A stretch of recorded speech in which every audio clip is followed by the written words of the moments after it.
These large creatures are known as Avondale spiders, after the Auckland suburb where they are often found. Actually, they're Australian huntsman spiders, whose ancestors arrived uninvited into New Zealand in the 1920s. They're harmless, at least to mankind. They're not so harmless to other insects. Fortunately, they're rarely found in my garden, as I'm many kilometres from Avondale. But of more concern are the other small creatures, whose presence has become rare in my garden. For over the past 15 or so years, I've noticed change, and I'm not alone, for I've read several reports of changes worldwide to our insect populations. And the possible causes? The growth of humanity, as cities like Auckland, shimmering on a hot summer's day, expand, with suburbs consuming more of nature, and our increasing use of pesticides, especially on an agricultural scale, and the warming of our planet. Insects that were once common in my garden are just not there in the numbers that they were, although some are still there to leave evidence of their existence. Their decline was particularly evident during 2019. Our New Zealand summer was long, hot and dry. Pohutukawa flowered beautifully. But in the midsummer February heat, my garden was strangely silent. There wasn't the almost deafening sound of cicada. I heard only 2 lonely males chirping to attract females. As usual, their discarded shells could be found. My tomato plants weren't covered with hungry green vegetable bugs like they used to be. Last year I found 1 bug.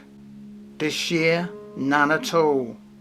It meant my tomatoes were unblemished, for caterpillars weren't around either. I found only 1 clinging to a balcony post. There's no food for a caterpillar up there. We had a few flies. There's 1 over there.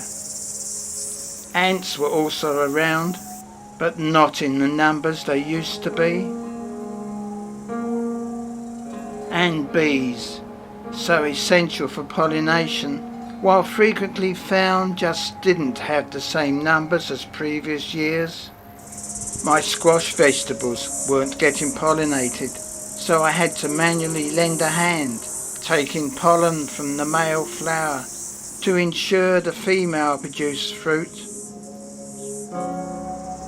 Of all the insects that I find, the praying mantis is the most fascinating. Late autumn sees pregnant females getting ready to lay their eggs. I've never managed to capture the actual laying, but hoped this time I might be lucky when I found this female gingerly negotiating a concrete path. Close up, the concrete isn't smooth and looks tough on her small feet. Obviously a challenge, as she rested several times before climbing a gate post to encounter obstacles.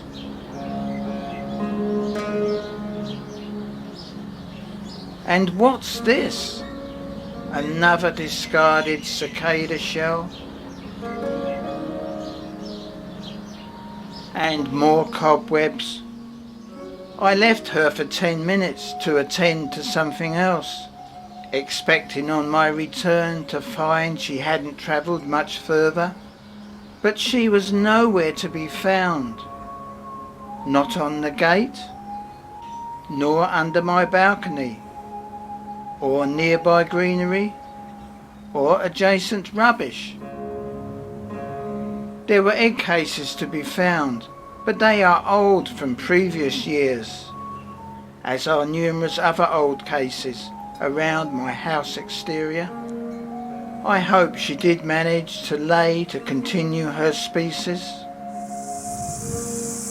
Should we be concerned about the changes to our insect populations? Yes, for it affects our ecosystems and nature's food chains.